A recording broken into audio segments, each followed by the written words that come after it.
Buenos días, ¿cómo estamos? Estamos iniciando en esta mañana, en esta preciosa mañana del domingo 6 de enero del año 2019, la transmisión que tenemos todos los domingos de nuestra reunión, de nuestra asamblea semanal en Reino de Dios Ministerios, la casa de Dios, pero también tu casa.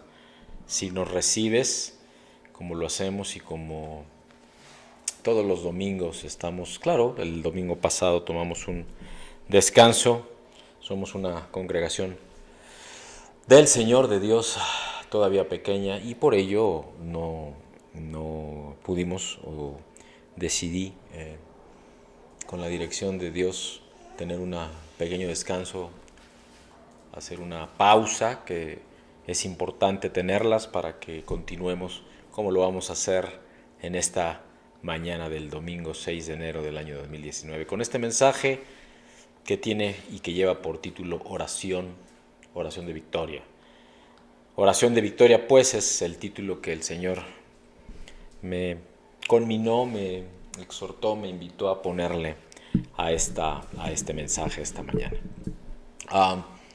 Está el fundamento de la misma en el primer libro de Crónicas, en Crónicas, primera de Crónicas, en el capítulo 5, versículos 18 al 26, en donde la palabra de Dios dice: los hijos de Rubén y de Gad y la media tribu de Manasés, hombres valientes, hombres que traían escudo y espada, que entesaban arco, y cuando hablan de entesaban es que estiraban, pues, que ponían tenso, que entesaban arco, y diestros en la guerra, eran 44,760 que salían a batalla. Y estos tuvieron guerra contra los agarenos, y Getur, Nafis y Nadab. Y fueron ayudados contra ellos, y los agarenos y todos los que con ellos estaban se rindieron en sus manos, porque clamaron a Dios en la guerra y les fue favorable, porque esperaron en él y tomaron sus ganados, 50,000 camellos, 250,000 ovejas y 2,000 asnos y 100,000 personas. Y cayeron muchos muertos, porque la guerra era de Dios, y habitaron en sus lugares hasta el cautiverio. Los hijos de la media tribu de Manasés, multiplicados en gran manera, habitaron en la tierra desde Basán hasta Baal Hermón y Senir y el monte de Hermón. Y estos fueron los jefes de las casas de sus padres: Efer, Isi, Eliel, Arriel, Jeremías, Odavías y Jadiel. Hombres valientes y esforzados, varones de nombre y jefes de las casas de sus padres, pero se rebelaron contra el Dios de sus padres y se prostituyeron, siguiendo a los dioses de los pueblos de la tierra, a los cuales Jehová había quitado delante de ellos, por lo cual el Dios de Israel excitó el espíritu, rey de los asirios, el espíritu de Tiglat-Pileser, rey de los asirios, al cual transportó a los rubenitas, gaditas y a la media tribu de Manasés, y los llevó a Ala, a Avor y Ara y al río Gozán hasta hoy. Palabra del Señor. Vamos a entrar en una pequeña reflexión antes de nuestro tiempo de oración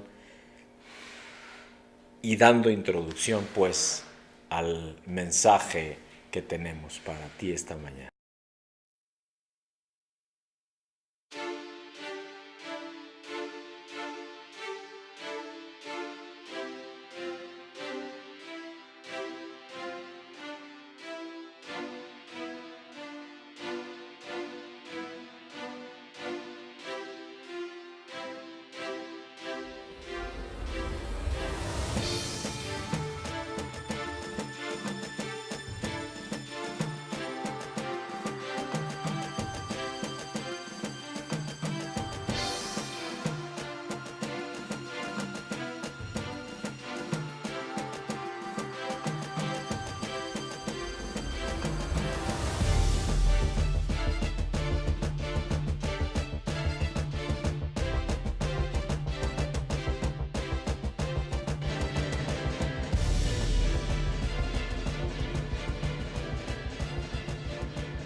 Vamos a darnos un tiempo de oración, para lo cual le voy a pedir a mi esposita amada Marisela nos acompañe en este tiempo, por favor, en el nombre de Jesús.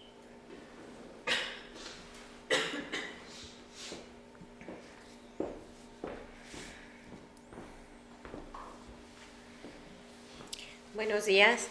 Les pido por favor que inclinen su rostro y que esta mañana pues se la dediquemos a nuestro Señor.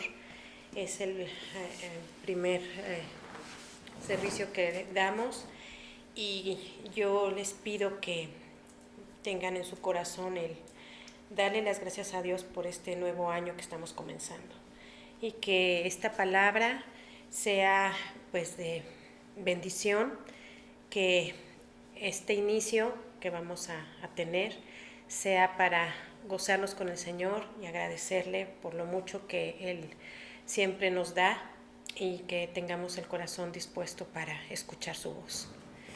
Amado Dios, te damos gracias, mi Señor, por este nuevo inicio de año, Señor. Gracias por lo que tú has permitido, por lo que, Padre, nos has dado y por lo que, mi Dios y mi Señor, hemos recibido de tu mano. Padre, gracias te damos porque hoy ponemos nuestro corazón para que seas tú, Señor, el que lo toques. Que seas tú, Señor, nuevamente ministrando nuestras vidas, Señor.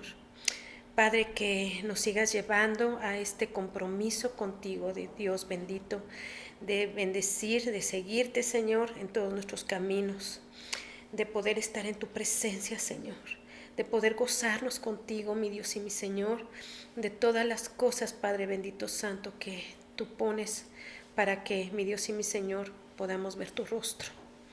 Oh Señor, gracias por este nuevo tiempo, por este nuevo inicio, donde, mi Dios y mi Señor, te pedimos tu guía, tu dirección, Señor, para que sean iluminados nuestros caminos y que seas tú, Señor, enseñándonos y mostrándonos nuevamente, Señor, lo que para ti es grato, lo que tú quieres y anhelas, Señor, que vivamos y tengamos presente en nuestros corazones. Gracias, Dios, por esta oportunidad de venir ante ti y aprender cada día más, Señor, de ti y de tu presencia. Te damos las gracias, Señor. Abre nuestros corazones, nuestras mentes, nuestros pensamientos, Señor, para que tú, mi Dios y mi Señor, hables a través de tu hermosa palabra. Usa a tu siervo como a ti te place, Señor, y que seamos ministrados por tu verdad en el conocimiento de tu amor, Padre bendito santo, y de tu hermosa palabra, en el bendito nombre de Jesús. Amén. Amén. Bendiciones.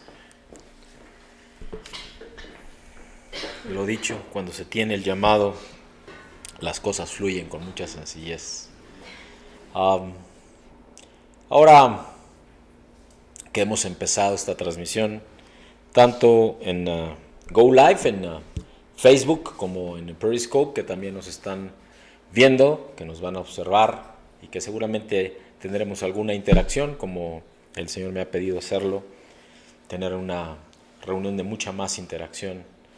Y como habíamos ya comentado con este mensaje, oración de victoria, con un fundamento en el primer libro de Crónicas, en el capítulo 5, versículos 18 al 26, pero también cuando estuvimos previamente en nuestro devocional, también transmitido en Go Live en Facebook, de ofrendas en la primera carta de Juan, en el capítulo 5, versículos 1 al 5, primera carta de Juan, capítulo 5, versículos 1 al 5, en donde nos dijo el Señor en la parte B del versículo 4, y esta es la victoria que ha vencido al mundo, nuestra fe. Y luego también previamente nos había hablado en la primera carta de Pablo a los Corintios, en el capítulo 15, versículos 51 al 58, donde también nos habla de la victoria que solo puede ser en la fe que tenemos, en que hay un Dios que siempre nos acompaña.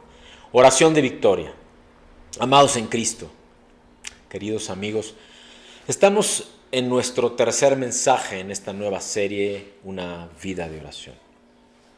Hasta ahora, el Señor nos ha ministrado primero en una invitación en esta serie de una vida de oración a orar sin cesar. Y cuando hablamos de ello, no estamos hablando, como ya nos comentaba, tan en lo natural y en un entendimiento como lo entenderíamos, directamente como cualquier ser humano, como cualquier persona, de que todo el tiempo, todo el día estemos orando, sino que nuestra vida misma sea una vida de oración, resultado de oración, en donde el primer consejo que busquemos no sea el consejo de hombre, sino un consejo que venga directo de Dios, del trono de la gracia. En todo tiempo, en toda circunstancia, estar clamando, buscando su dirección. En el segundo mensaje, posteriormente, nos entregó su diseño para el camino de vida, que es una vida de oración. El tener un estilo de vida en oración continua y dependiente de la relación con Dios que nos regala Él mismo por medio de una vida de oración, de comunión, de relación con Él. Ese fue el segundo mensaje. Y esta mañana, en este tercer mensaje de esta serie, nos quiere ministrar su diseño de victoria para nuestras vidas en la oración. Un diseño de victoria para las vidas en oración. Y sabes, un primer mensaje concreto que nos quiere dar y que para quienes hemos caminado con el Señor ya durante un tiempo, pero para quienes no lo han hecho y por primera vez lo van a tener o van a tener este encuentro, pudiera escucharse un poco agresivo, pero es tal cual. Tu victoria es la sangre de Cristo. Tu victoria directa es la sangre de Cristo. Y lo podemos ver, o como fundamento al menos de esta declaración que estoy haciendo, en el capítulo 12 de Apocalipsis, en el capítulo 12 del libro de Apocalipsis, versículos 11 al 12, en donde nos dice: y ellos le han vencido por medio de la sangre del Cordero y de la palabra del testimonio de ellos, y menospreciaron sus vidas hasta la muerte. Por lo cual, alegraos los cielos y los que moráis en ellos. Ay de los moradores de la tierra y del mar, porque el diablo ha descendido a vosotros con gran ira, sabiendo que tiene poco tiempo. Palabra del Señor, amén. Y te invito a centrarnos en la parte y en la declaración original, y perdón que lo haga en esta manera. Dice en el versículo 11 de Apocalipsis 12, y ellos han vencido por medio de la sangre del Cordero. Oración de victoria. Y ellos han vencido por medio de la sangre del Cordero. La parte A del versículo 11 de Apocalipsis, capítulo 12. Cuando expresa ellos le han vencido, se refiere a nosotros, a ti y a mí, a los creyentes, a quienes hemos con nuestra boca, pero con nuestro corazón, tal cual dice Romanos capítulo 10, versículos 8 al 10, que hemos creído que Cristo es el Hijo de Dios, que es nuestro Señor, que es nuestro hermano, que dio nuestra vida en aquella cruz hace casi 2000 años, que murió como hombre, pero que resucitó al tercer día, el Hijo de Dios, que está sentado a la derecha del Padre y que nos ha dejado, y así mismo lo declaró el propio Jesús, al Consolador, al Espíritu de verdad, al Espíritu Santo. Algunos, quienes han creído o quienes hemos creído, pero algunos de ellos, y ayer leía nuevamente, repasando en aquel libro maravilloso de Robert Liardon, en el libro 2, Los Generales de Dios, en donde dice al respecto de Juan Hus, ¿no? En donde, habiendo sido quemado en la hoguera, fue quemado vivo. Juan Hus se educó en una universidad, podríamos decir cristiana, solo que en aquel entonces el cristianismo, el catolicismo, la Iglesia Católica Apostólica Romana era lo mismo. Y no digo que hoy no sea distinto, amados, y no estoy hablando acá tampoco de ecumenismo, y no estoy diciendo que hay muchos caminos para llegar a Dios, porque la palabra de Dios es muy clara cuando Cristo mismo nos dice: yo soy el camino y la verdad y la vida, declara, escribe y está escrito en la palabra de Dios al respecto de lo que Jesús mismo dice, que también afirma: y nadie viene al Padre si no es por medio de mí. Así que solo es Cristo el camino a Dios. Solo estoy diciendo que en estos 2000 años han ocurrido muchas cosas y solamente hay que recurrir a la historia para ello. No me voy a meter ahora en un estudio escatológico, o hermenéutico o teológico, sencillamente decirte y que te refieras y que busques en la historia a Constantino I y que busques el concilio de Nicea y te darás cuenta de qué estoy hablando acá. Pero sí decirte que el camino, la verdad y la vida es solo Jesús, el Hijo de Dios. O como él mismo se llamaba, Jesús, el Hijo del Hombre, Cristo, el Hijo de Dios.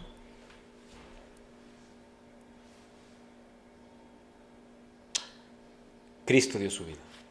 Otros han dado su vida también por esto que estamos compartiendo, como testimonio.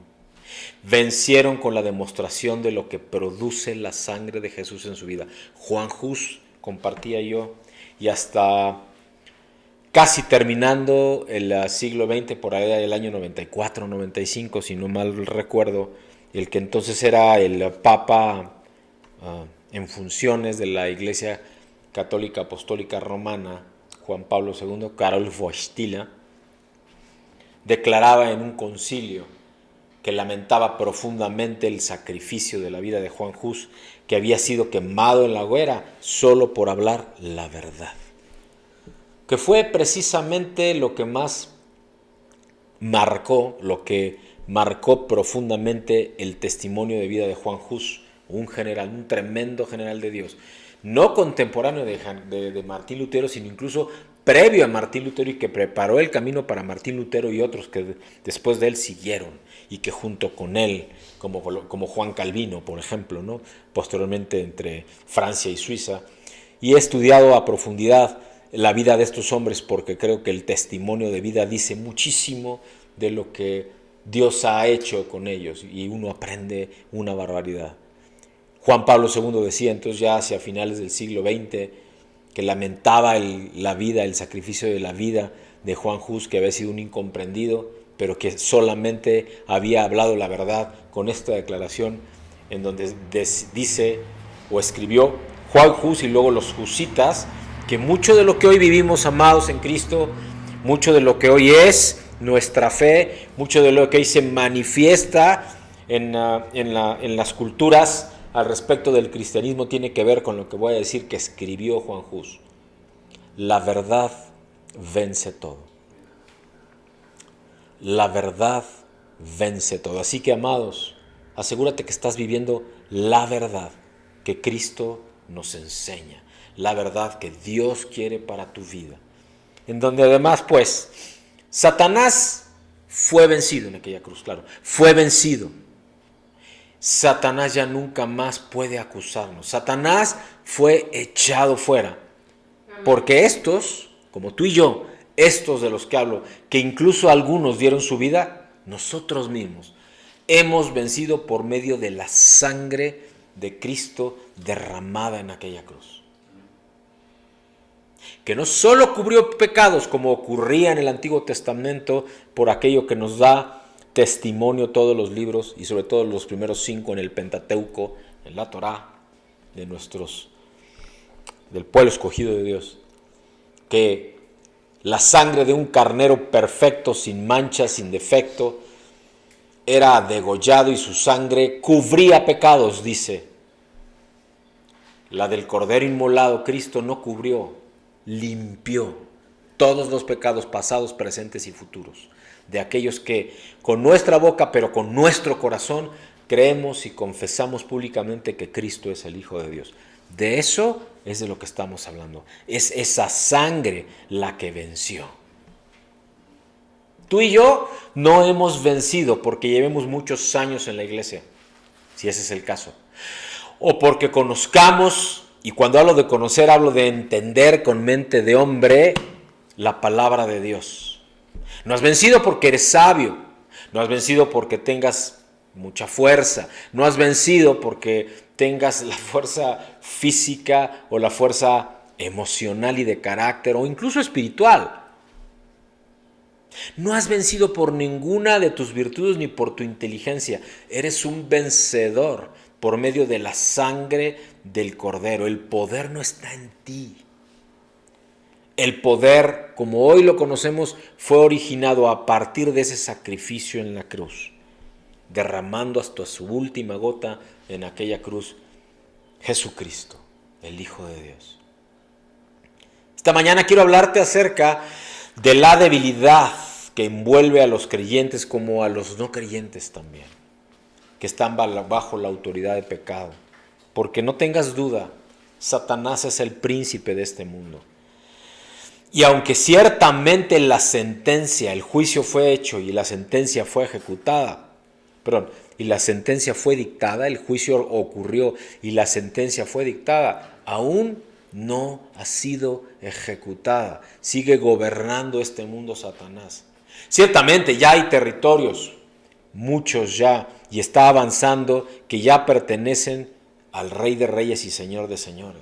Como en esta casa, como en los corazones, que es en donde primero empieza, de quienes con la boca, pero también con el corazón hemos creído y confesado públicamente que Cristo es Hijo de Dios, dio su vida por nosotros en aquella cruz, resucitó al tercer día y creemos que es nuestro Señor y Salvador. Y por lo tanto tenemos salvación y vida eterna.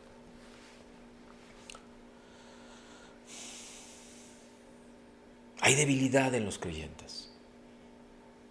El pecado es un poder espiritual que esclaviza a las personas, que las debilita a tal punto que les quita toda visión, propósito, les quita entendimiento, discernimiento. Hablo en el espíritu. Y estos creyentes, estas personas que han creído, que hemos creído, en muchos casos están bajo la autoridad del pecado con todo y que ya confesaron públicamente a Jesús como Señor y Salvador.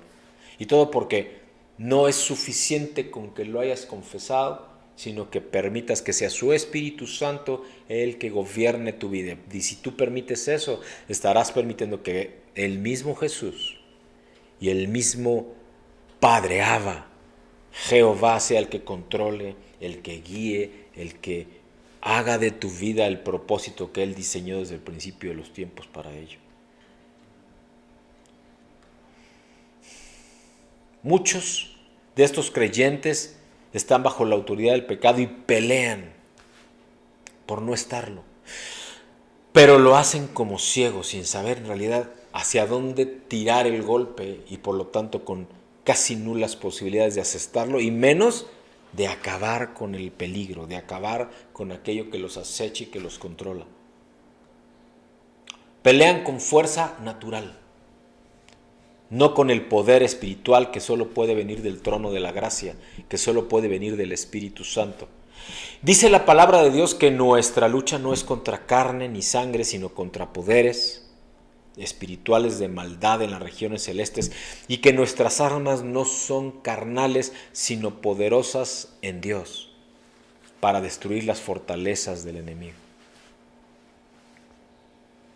Y cuando estamos viviendo en medio del pecado, cuando hasta de alguna manera nos sujeta el pecado nos debilita.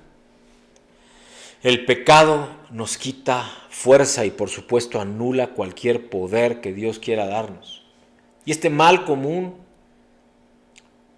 se trata de que hay una gran cantidad de cristianos que buscan consejo porque están mal, porque se sienten mal, porque sus vidas no están avanzando. No hablo solamente en el espíritu, también hablo en lo natural. Hace un tiempo ya de esto, hemos caminado mi esposita y yo en el ministerio, y hace un tiempo recuerdo, dábamos en aquel tiempo consejería a parejas. Recuerdo alguna en donde el esposo se acerca conmigo y me dijo algo así: mi esposa no me hace caso, no me toma en cuenta, no me respeta, me grita, hasta no me hace de comer. Por supuesto, en el camino, sin hablar de muchos detalles, la mujer decía: sí, pero mi marido no me tiene en cuenta. Hasta sospecho que ande con otra, porque no me da dinero. Me da cuando quiere y no me lo da con regularidad. Yo me acuerdo que incluso preguntaba: bueno, pero ¿tienes para la comida? Dice: no, a veces no tengo ni para eso, ¿no? En fin, había claramente una disputa y un desencuentro. Ellos decían que su matrimonio no tenía arreglo. Habían probado hablar suave, o gritarse, o insultarse. Habían orado, habían ayunado, porque estamos hablando de una pareja que ya había hecho su confesión de fe, cristianos pues, pero nada les había servido, nada.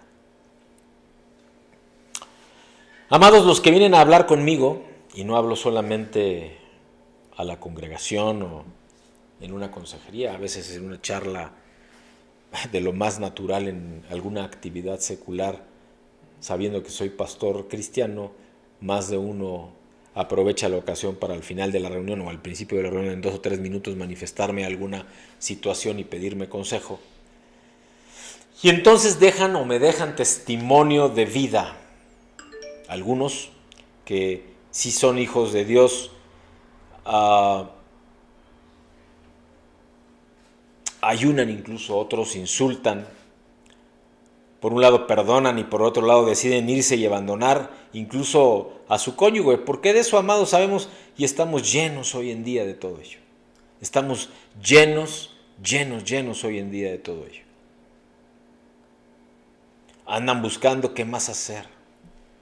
Me comparten, me cuentan todo lo que hicieron o que les ha resultado un fracaso, como por ejemplo, alguna vez escuché esto, le he dicho a mi marido que cambie pero no cambie, o al revés, le he dicho a mi esposa que cambie pero no cambia, aunque le dije que no insultara, lo sigue haciendo, la verdad es que me tiene cansado, cansada, harta, ya no sé qué hacer, ya no puedo, mejor ahí muere y vamos a cortar y vamos a divorciarnos. Bueno, de esto escucho mucho. Y yo siempre les pregunto, ¿pero todavía quieres o todavía amas a esta persona? La respuesta puede ser algo así como, sí, pero ahora ya no sé y tengo dudas. Y entonces buscan que el pastor les diga qué pueden hacer. Que el pastor les diga cómo arreglar, qué hacer para arreglar su matrimonio, su relación. Y cuando vienen los dos juntos se acusan mutuamente, eso también, y mi esposa que está acá no me dejará mentir. Esto es parte natural de un proceso en una consejería cristiana o en una consejería de cualquier tipo, no solo cristiana, a una pareja. Amado, escucha. Si en verdad quieres arreglar tus relaciones, tienes que ganar la guerra en el mundo espiritual. Si en verdad quieres arreglar tus relaciones, del tipo que sean, aún la de esposo o esposa, las familiares, relacionales, con amigos, con compañeros de trabajo, tienes primero que ganar la guerra espiritual, tal cual dice la palabra de Dios. La lucha no es contra carne y sangre, sino contra potestades, contra huestes de maldad en las regiones celestes. Tu guerra de cualquier tipo es espiritual. Y de esto, amados, también puedo dar mucho testimonio, habiendo servido muchos años dentro, actuando y ministrando en un ministerio hospitalario, entrando a hospitales, siendo capellán de 2 de ellos, muy grandes, entrando cama por cama, enfermo por enfermo, familiar por familiar, enfermera por enfermera, médico por médico, e incluso ya en algunos momentos hasta a los quirófanos entrábamos previo a las operaciones. Y puedo afirmarte, no hay enfermedad, no hay una sola enfermedad que no haya sido causada primero en el espíritu enfermo de una persona. Es más, puede haber sanidad física y natural. Los doctores pueden tener la ciencia en las manos y la capacidad para curar, y lo hacen. Y si la persona sigue enferma espiritualmente, va a volver a enfermar. O de lo mismo o de otra cosa, pero va a volver a enfermar. Y amados, lo he visto mucho. Como ministro de Dios, como pastor, pero aún también sirviendo en hospitales. Escucha esto. Tu lucha no es contra las personas. Tu esposo o tu esposa tampoco es tu problema. Tu lucha es contra poderes espirituales de maldad en las regiones celestes. Yo sé incluso que hoy ya cada vez más habla la ciencia médica incluso de que hay cosas que ellos no pueden hacer y que si la persona no tiene voluntad de vivir o voluntad de curarse, pues no pueden hacer mucho, aunque haya ciencia. Bueno, están hablando exactamente de lo que estoy compartiendo en estos últimos minutos.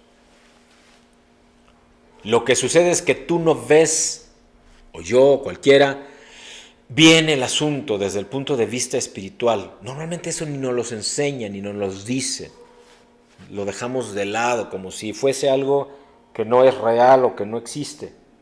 Yo te quiero decir esta mañana que si tú empiezas tu proceso de sanidad, de sanación, de ser saludable, primero escudriñando tú mismo en tu corazón y pidiendo la ayuda, la dirección de Dios, por seguro, te aseguro, tú vas a ser sanado.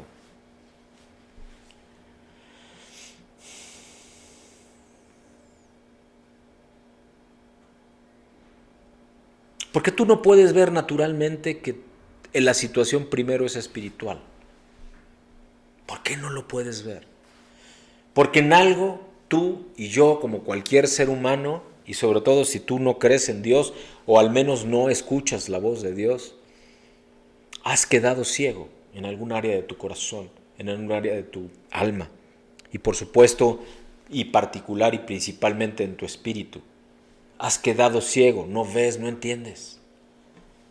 No se trata de que puedes hacer algo o de qué puedes hacer tú o yo, sino dónde está la fuente de poder. Y normalmente te digo, hay algún pecado que está estorbando tradicionalmente, y digo tradicionalmente porque eso es lo que pasa comúnmente en el ser humano. Hay algún pecado que está estorbando tus relaciones. Desde celos, resentimiento, rechazo. En alguna ocasión una hermana me pregunta, ¿qué puedo hacer, pastor? Mi marido no cambia. Al mismo tiempo me dice que siente rechazo por su marido. Y entonces tenemos que comenzar por ver qué se hace con eso que la mujer siente. O lo que es lo mismo, escudriñar su corazón, escudriñar sus emociones, por lo tanto, ver la salud de su alma. Y eso sería empezar solo por el alma. Aunque ya te dije, el origen en realidad es mucho más allá. El origen es espiritual. Primero es el espíritu y luego es el alma. Y cuando hablo de alma, hablo de emociones, hablo de carácter, hablo de mente. La palabra de Dios señala que quien hace pecado es esclavo del pecado. Y créeme, no es que tú con tus propias fuerzas vayas a solucionarlo. Aunque tú empieces una guerra sin cuartel, confrontando, haciendo un esfuerzo frontal, directo, en contra de aquello que tú sabes que te está llevando al pecado, pero lo haces sin la ayuda de Dios, la posibilidad de que tengas victoria es muy remota. Si hablamos de esposo, de esposa o del resto de los seres humanos, sean estos hermanos en Cristo o no, sean familiares o no, sean amigos o no, está operando siempre un poder demoníaco. Y te lo digo, dice la palabra de Dios, que Satanás vino a robar, matar y destruir.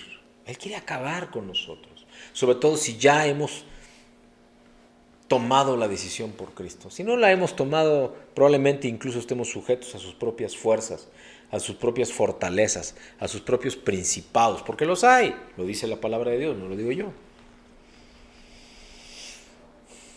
Si no podemos ver en el mundo espiritual, no tenemos posibilidad alguna de victoria, de verdadera victoria. Y regularmente no podemos porque estamos debilitados espiritualmente, porque no tenemos luz interior. No sabemos cómo enfrentar los problemas, las vicisitudes o las circunstancias que se nos presentan en el día a día.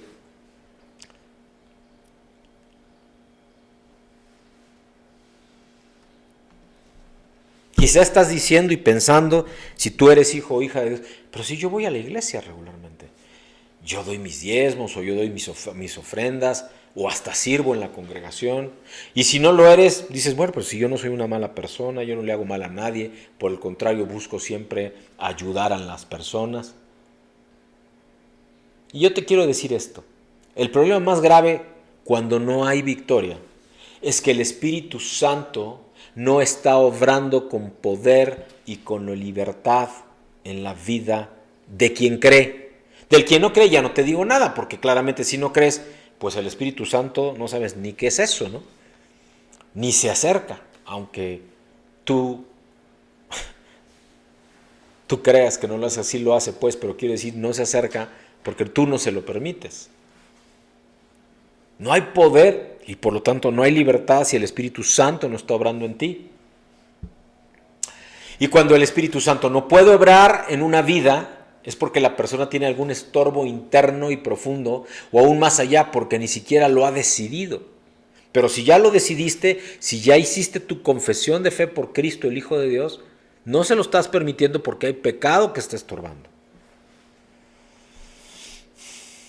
Un tiempo atrás recibí el mensaje, o un mensaje de un hermano en Cristo de otro país en el que me decía lo siguiente: apóstol, así me dice él pues, no porque yo así me quiera nombrar, me conocen y no lo hago, ¿no? Quienes verdaderamente me conocen, pero bueno, él me ubica así, por cosas que han sucedido en su vida y en la vida del entorno en aquel país en el que el Señor me honra con ministrar a algunas gentes. Me escribe: apóstol, ayúdeme, no sé qué hacer, he probado de todo y estoy decepcionado. Mi mujer no me comprende, así me escribía. Y entre las cosas que me contaba, notaba que se había llenado de resentimiento, que había muchísimo resentimiento en relación con su esposa. Y bueno, y yo a distancia no me era sencillo, por supuesto, pero bueno, el Espíritu, sin importar las distancias, te ayuda, te lleva a discernir lo que está sucediendo con la vida de las personas. Entonces identifiqué tremendo resentimiento en aquella relación. Pero con todo ese resentimiento, entonces no podía tener gozo y mucho menos paz. Quería que se arreglara el asunto de alguna manera. Y entonces me contaba pues lo que su esposa le había hecho. Habla de su dolor, abre su corazón, habla de su resentimiento contra ella. Y en todo ello resulta evidente que no pensaba en nada más que en él mismo. Que no estaba pensando en absolutamente nada más que en él mismo. Y por lo tanto todo lo que tenía en su horizonte, era su propio dolor, sus propias necesidades. Y nada más. Ni siquiera contaba para él en ese momento si la mujer estaba sufriendo. Porque no tenía en ese momento siquiera sensibilidad y mucho menos almáticamente disposición al respecto del dolor de ella y no del suyo propio, que era el único que en ese momento estaba expresando y dejando ver. Me preguntaba qué hacer. Y entonces yo le hablo del pecado. Le comparto pues del pecado, del odio que tenía y por lo tanto es del pecado. Y le digo que estaba demostrando egoísmo en su comportamiento, porque solo estaba pensando en él. Como cristianos, a lo que nos enseña la palabra de Dios, por lo tanto a lo que nos enseña, si tuviésemos una relación con Dios por medio de la oración, es justamente a que somos los últimos en quien pensar, porque se trata de los demás primero. Ese es el amor sacrificial, el amor ágape del que habla la palabra de Dios. Le hice ver entonces el odio, que cuando su mujer le manifiesta resentimiento al respecto de su propio comportamiento, su reacción no fue reflexión, oración, perdón, amor, no, fue odiar, fue elevar ese resentimiento en lo personal a un odio. Y estaba ya permitiendo, o ya había permitido, que su corazón recibiera ese odio. Y que la circunstancia que estaba viviendo había provocado ese odio. Lo había soltado, ni siquiera estaba controlado. Vamos, no había ni siquiera conciencia al respecto de ello. Estaba clamando por resolver desde una base de odio. Tú imagínate si esto es posible. Esto no es posible. No hay nada que se pueda resolver si tú partes de un fundamento que no sea el amor, y no el tuyo, el amor de Dios estoy diciendo. En este caso incluso ni siquiera amor, había odio. Le señalé entonces que si lo que estaba dentro de él era el poder del Espíritu Santo, si verdaderamente era el Espíritu Santo el que gobernaba su vida ante el resentimiento de su esposa, lo que debió de haberse liberado en él era el poder del Espíritu Santo, de modo que se pondría a orar, a clamar, a gemir, a llorar por su esposa, comenzando a bendecirle, a clamar a Dios para que la librara, para que la salvara, para que la perdonara, para que le quebrantara, de lo que fuese, si fuese el caso. Pero no odiarla, porque eso no es de Dios. Y estoy hablando de una persona que se decía cristiana. No estoy diciendo que no lo fuera. Lo que estoy diciendo es que no estaba permitiendo que Dios mismo, que el Espíritu de Dios le guiara. Estaba lleno de odio y entonces quedaba evidenciado que no estaba lleno del Espíritu Santo. Y por lo tanto, entonces el Espíritu Santo no era quien le estaba guiando.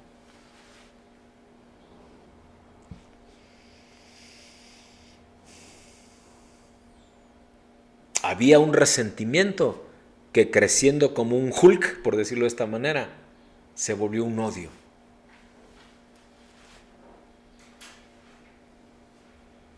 Estaba aparentemente bien, pero su esposa hace algo y como había resentimiento y además no estaba gobernando el Espíritu de Dios, aquel resentimiento elevó hasta un odio inmenso.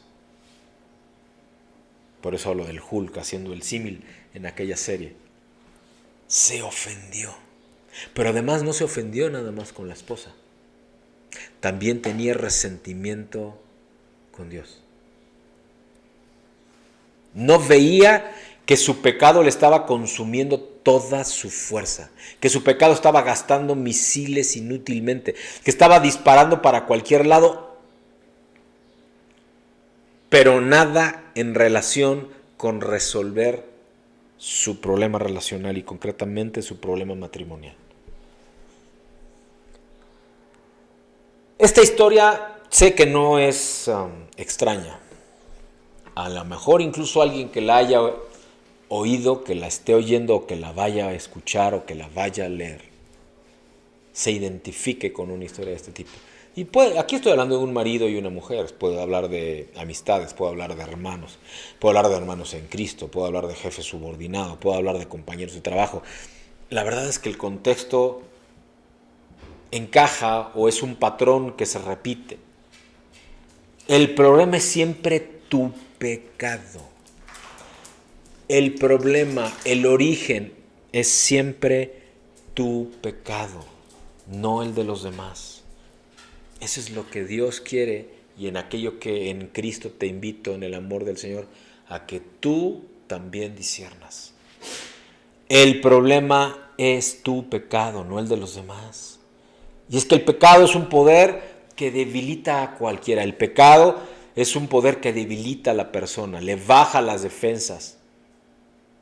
La persona puede estar creyendo que está bien, que tiene razón, pero no tiene el respaldo de Dios porque el pecado domina su vida.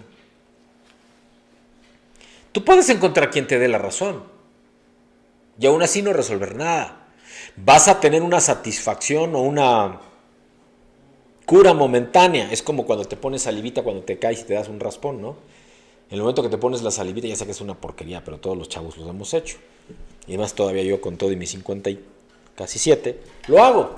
Me doy un raspón en una mano, le pongo salivita y el toque del viento con lo fresco digamos, de la parte líquida de la saliva, pues hace que se refresque el raspón y pues te sientes momentáneamente bien, pero la verdad es que el problema sigue ahí, no se va a resolver. Bueno, de eso estoy hablando. Tú encuentras a alguien que, claro, tú tienes razón, y más en el mundo, ¿no? Déjenme hablar de los latinos o al menos de los mexicanos, que cuando no caminamos con el Señor, o cuando no han caminado o no están caminando con el Señor, es natural buscarte al cuate o cuates, irse a tomar unas cervezas, por decirlo más suave, y al calor de la charla y de la frescura de las cervecitas, y no estoy invitando a nada, hermano, simplemente estoy diciendo cómo sucede, pues acaba en el, claro, tú tienes razón, mi brother, y no sé qué. Pues, ¿cuál razón, no? ¿Te están dando el avión? A lo mejor sí la tienes, pero no va a resolver nada el que te tengas tú la razón, porque no resuelve nada el que verdaderamente tengas la razón. Lo único que resuelve es que tú perdones, con amor, ores, y entonces te acerques a las personas para dejar que Dios resuelva, para dejar que Dios renueve, para dejar que Dios haga nueva esa relación. Hay quien también se ha acercado para decirme, oye, tenemos muchos problemas de dinero. Me reúno con ellos para conversar, o con la persona en concreta para conversar. Me cuentan lo triste que es para ellos su situación económica, o para esa persona su situación económica, que a veces no tiene para comer y tiene muchos hijos, ¿no? Continúo hablando, me dicen que debíamos de haber hecho algo para tratar el tema de la economía familiar, de la prosperidad en el matrimonio, y no estoy hablando de evangelio de prosperidad, hermanos, no se trata de eso, por favor, no quiero confundir, simplemente estoy hablando de una situación real. Y yo lo que les digo es simple, no estemos pensando en la economía, pensemos primero en la relación, primero, y antes de la relación incluso, pensemos primero en sanarte a ti.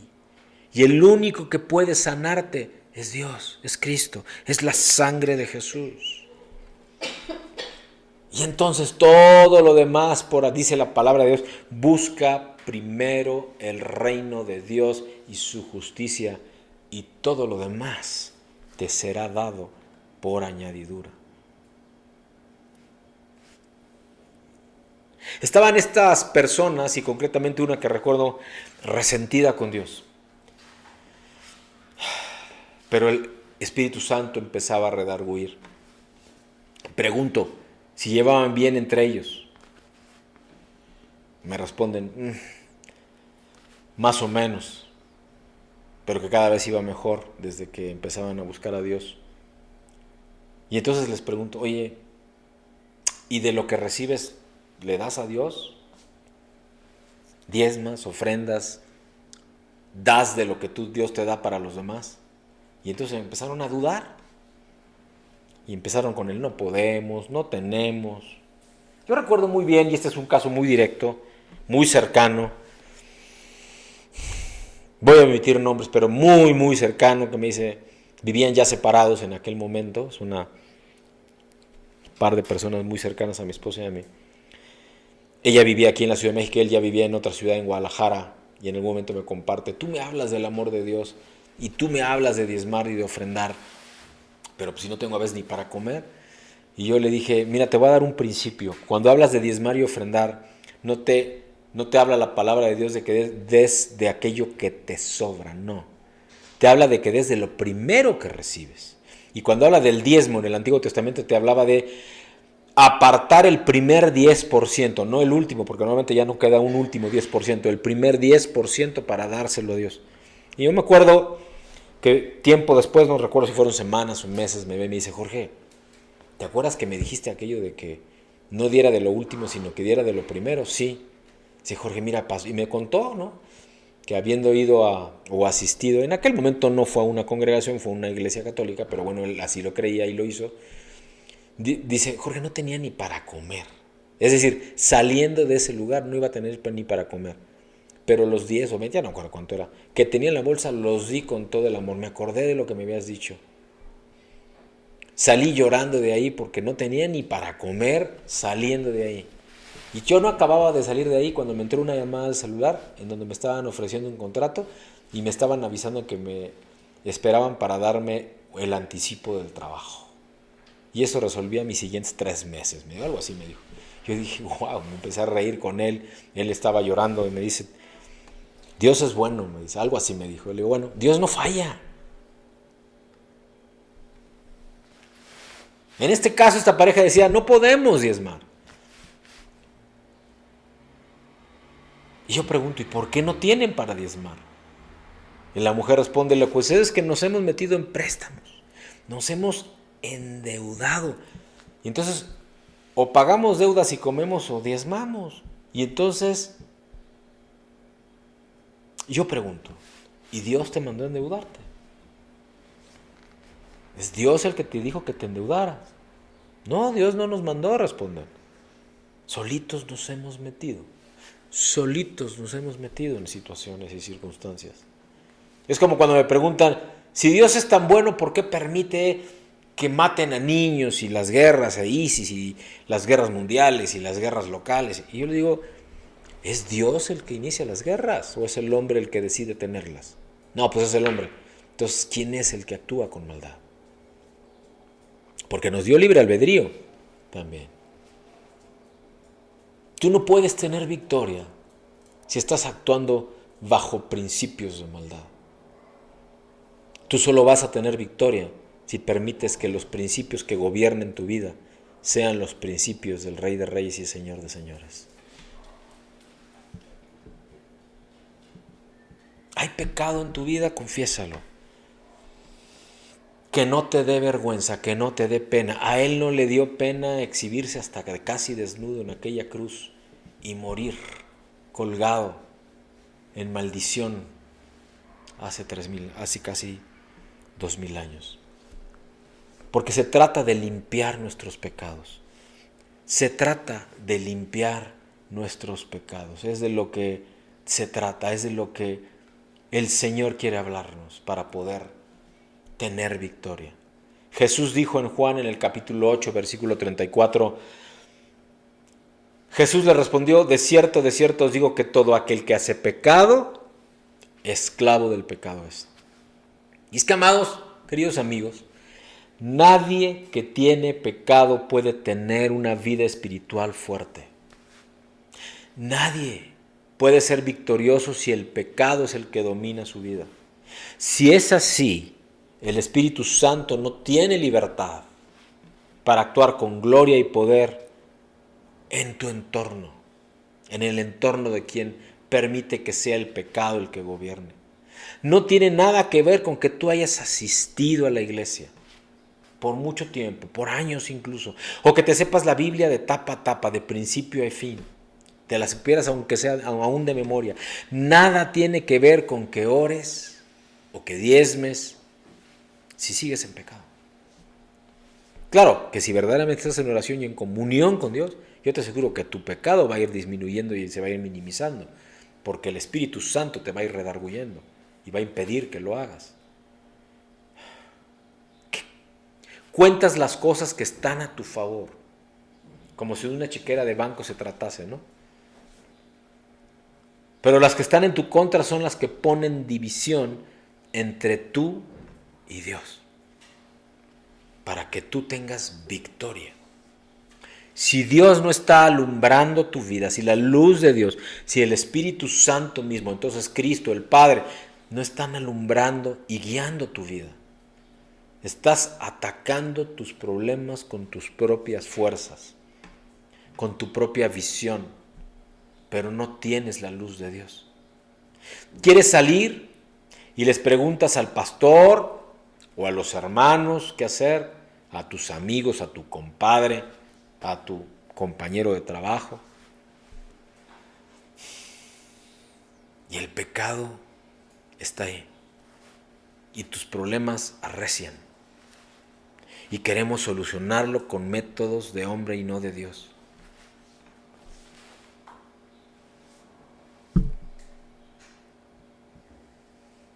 En un ejemplo hipotético, una persona que tiene 20 años de ser converso, aparentemente, roba. Hay creyentes que roban. Y te dice, tengo que dejar de robar. Esto está mal delante de Dios. Se esfuerza incluso para dejar de hacerlo, pero aunque dejara de robar, ¿qué hay de todos los hurtos anteriores? Ahí está, ¿no? Necesitas ser perdonado por ello. Si tú ya eres hijo de Dios, todo pecado te ha sido perdonado, el presente, el pasado y el futuro. Pero si no, el único que puede realmente cubrir, lavar, erradicar de tu vida todo pecado presente, pasado y futuro es Jesús, el Hijo de Dios. Otro te puede decir, voy a dejar de fumar. El día que deje de hacerlo, voy a estar bien con Dios. Amado, querido amigo, que lees o escuches este mensaje. Aunque dejes de fumar, no necesariamente vas a estar bien con Dios. Porque lo que necesitas no es demostrarle a Dios que tienes fuerza de voluntad, sino que estás arrepentido verdaderamente de todo eso. O de beber, o de drogarte, o de hacerle daño al prójimo. Puedes dejar de hacerlo, pero verdaderamente estás arrepentido de todo lo que ya hiciste. De eso es de lo que estamos hablando. El pecado es una mancha que solo puede ser limpiada y que tiene que ser limpiada en arrepentimiento y humillación genuina, reconociendo que Jesús es el Hijo de Dios y que es tu Señor y Salvador. Satanás fue vencido. Y no por tu inteligencia, no por tu fuerza, no por tu decisión. Fue vencido porque Cristo lo venció en esa cruz. Y para ir cerrando, amados, el perdón de pecados trae luz. El perdón de pecados trae luz. En Primera de Juan, en el capítulo 1, versículo 7, dice la palabra de Dios: pero si andamos en luz, como Él está en luz, tenemos comunión unos con otros, y la sangre de Jesucristo, su Hijo, nos limpia de todo pecado. Escucha lo que dice: de todo pecado. Nos limpia de todo pecado. ¿Qué cosa? La sangre de Jesucristo. Amados, queridos amigos, el diablo, Satanás, es astuto. Logra engañar a muchos al decirles que Dios les perdona todo, pero que hay ciertos pecados que no los perdona, y eso no es cierto. Dice claramente la palabra de Dios que la sangre de Jesucristo limpió, no solo perdonó, limpió todo pecado.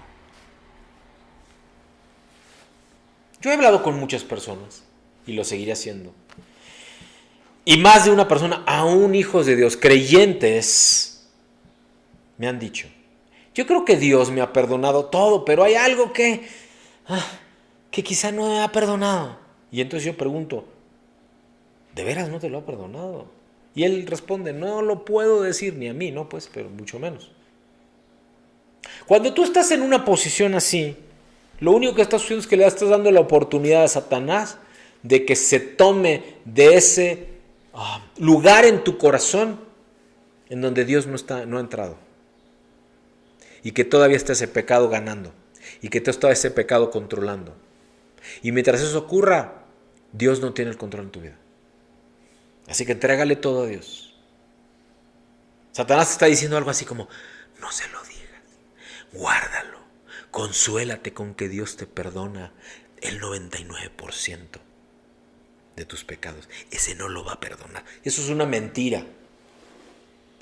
Nuevamente, en esa parte de la palabra de Dios en Primera de Juan, en el capítulo 1, versículo 7, dice: pero si andamos en luz como Él está en luz, tenemos comunión unos con otros, y la sangre de Jesucristo, su Hijo, nos limpia de todo pecado. Todo pecado es limpiado. Así que escucha, amado, querido amigo, si tú no crees que ese no te lo va a perdonar, nunca vas a tener paz, nunca vas a tener gozo y nunca vas a tener verdadera libertad. Él perdona y limpia todo pecado. Eso es lo que hizo la sangre y eso es lo que hace y seguirá haciendo la sangre de Cristo en esa cruz. Lo que tú necesitas es creer que en verdad Jesús te limpia de todos tus pecados. Y es que cuando estos son limpiados hay luz. Porque antes de que sean perdonados hay oscuridad. ¿Qué significa entonces esto de que hay oscuridad? Que lo que veo no lo puedo ver bien. ¿Por qué? Porque estás en tinieblas. Entiendo mal. ¿Por qué? Porque no alcanzo a ver lo que hay que entender. Hago las cosas mal entonces. Y cuando Dios alumbra, por el contrario, hay luz. Y entonces veo, discierno, recibo, observo con claridad lo que no me está diciendo el Señor. Cuando Dios alumbra, se ve con claridad lo que Satanás, lo que el demonio está queriendo operar en tus relaciones, en tu matrimonio, en tu familia, en tu trabajo, en todos aquellos malos entendidos que pueda haber, aún en tu salud. Cuando te enteras que tu resentimiento hace que haya discordia en tu matrimonio, en tus relaciones, que tus sospechas provocan peleas, aún aquellas que tienes con otros seres humanos, sea en lo secular o sea en lo ministerial, y entonces te enteras que realmente tus celos, tus dudas, lo único que hacen es romper relación, coartar expectativas y entonces evitar que haya la victoria que Dios tiene como propósito para tu vida. Cuando pides perdón, es Dios el que limpia definitivamente y permanentemente todos tus pecados, presentes, pasados y futuros. Y entonces hay luz y viene una comunión con Dios. Dice la palabra de Dios que si andamos en luz tenemos comunión unos con otros. Y es que, amado, cuando hay luz, la luz produce comunión. Cuando los pecados son perdonados, ya no miras más a nadie con mala cara. Empiezas a ver desde otro ángulo todas las situaciones. Ves a los hermanos, ves al prójimo desde otra perspectiva, con otra luz, porque tienes luz ahora. Hay algunos que porque saben la palabra de Dios y asisten a la iglesia creen que están bien con Dios y amado, no necesariamente están bien con Dios, están muy equivocados creyendo que solo porque asisten a la iglesia o al estudio bíblico o al discipulado ya están bien con Dios. No tiene nada que ver con eso. El estar bien con Dios solo te lo da tener una relación con Él. Y eso solo te lo da una vida de oración. Orando sin cesar. Orando para la victoria.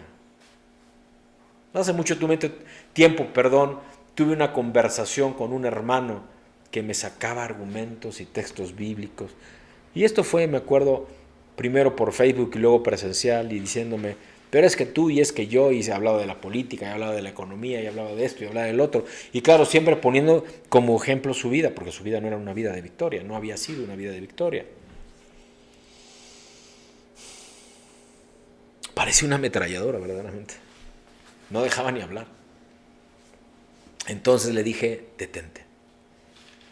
Toda tu argumentación buscando victoria es una victoria de hombre. Es autojustificación y nada tiene que ver con el propósito de Dios. Y entonces me respondió: ¿y por qué me hablas así si no me conoces bien en realidad? Y yo le señalé: estás utilizando el texto bíblico, dándole tu contexto y utilizándolo como pretexto para justificar tus acciones y obtener la victoria que tú crees que es la que tú quieres, no la que Dios quiere. Te invita el Señor, pues, para terminar esta mañana en este mensaje, a tener victoria por medio de una vida espiritual. Porque si tú no tienes una vida espiritual, tú no vas a tener victoria. Cuando andamos en luz, como Él está en luz, tenemos comunión unos con otros. Nos gozamos de ver a los hermanos. Los saludamos, los abrazamos, los bendecimos. Somos una familia que esparce bendición. Así que quienes creemos que tenemos pecados escondidos,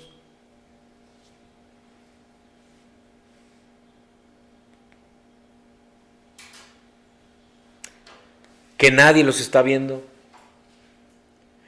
o que se ven pero entonces los tapamos inmediatamente, somos personas, si es que es tu caso, como lo fue en alguna época el mío, que estamos completamente débiles, sin fuerza, sin poder en nuestro interior. No tenemos entonces realmente una vida espiritual.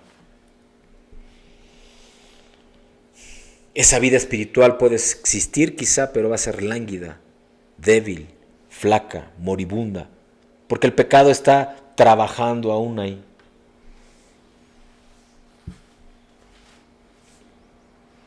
Porque el aguijón del pecado es la muerte.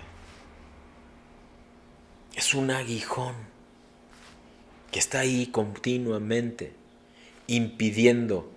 Es como si quisieras correr una carrera sabiendo que tienes un problema muscular. No te va a permitir avanzar. Y hasta te va a poder romper el músculo y te va a impedir moverte incluso, definitivamente.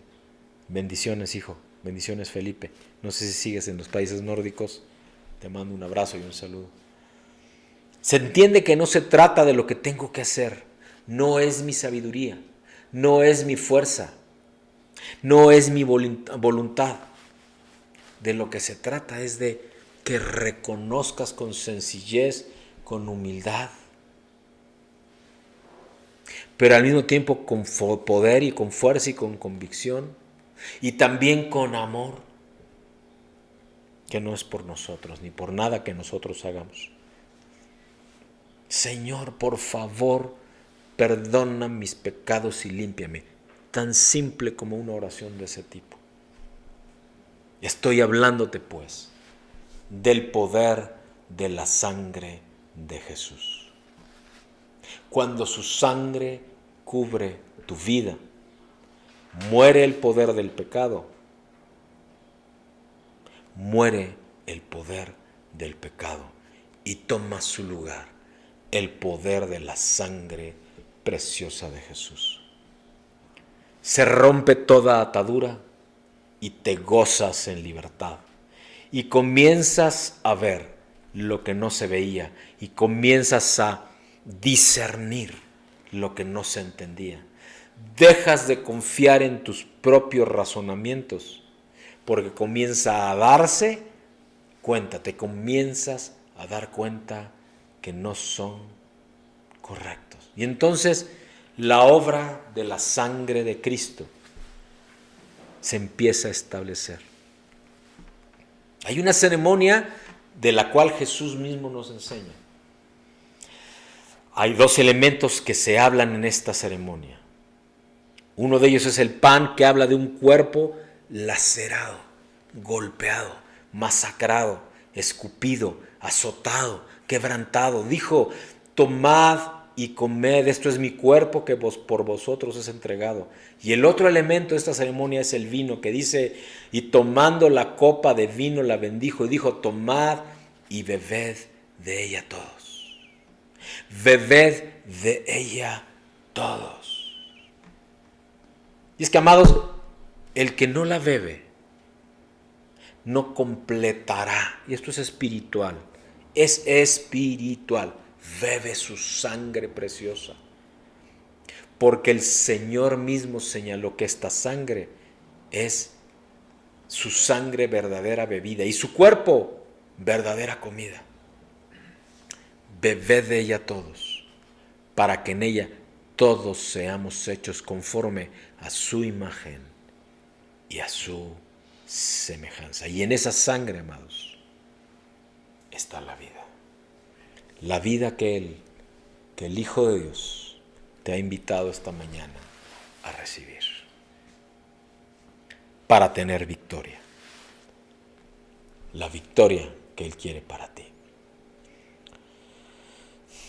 En Cristo le pido al Señor que hayas recibido esta oración de bendición, este mensaje de salvación, que te invite y te lleve a una vida de oración para victoria. Y entonces, pues, la tengas conforme al propósito de Dios para tu vida. Vamos a orar. Padre, te damos gracias, Señor, por este tiempo precioso y gracias por este mensaje que tú nos has entregado, Señor. Sabemos, Padre, que sin ti nada es posible y que contigo, Señor, y en tu luz y en tu verdad, en comunión contigo, tendremos victoria. Una oración de victoria, que no puede ser de una única vez, sino que nos invitas a tenerla todos los días de nuestra vida. Todo el tiempo, con consistencia, orando sin cesar, haciendo de esto nuestra forma de vivir, Señor. Y así, Padre, recibiendo dirección, luz, visión, revelación, propósito. Y que sea tu vida la que se manifieste en la nuestra. Y así, Padre, en tu luz veamos el camino de la victoria. Y te permitamos que tú nos guíes hacia ella. Te lo pido, Padre, para quienes acá estamos, para quienes han venido escuchando, para quienes escuchen, Señor, y para quienes lo hagan posteriormente, sea que vean y que escuchen, o que solo escuchen, o que lean también, Padre. Este mensaje quedará publicado en nuestras redes sociales, que tú controlas, al menos aquellas en las que este Hijo de Dios participa, porque yo te lo entrego a ti, Padre mío. Y te pido bendigas a quienes lean, a quienes vean, a quienes escuchen tu mensaje. Un mensaje de salvación, un mensaje de bendición. Y a quienes ahora lo hacen, hagan su oración invitándote a su corazón y creyendo y confesando, declarando con su boca que tú, Jesús, eres el Hijo de Dios. Que aunque fuiste crucificado, te levantaste al tercer día, para que todo aquel que confiese con su boca y crea en su corazón tenga salvación y vida eterna, Padre. Te lo pido, Señor, y así lo creo.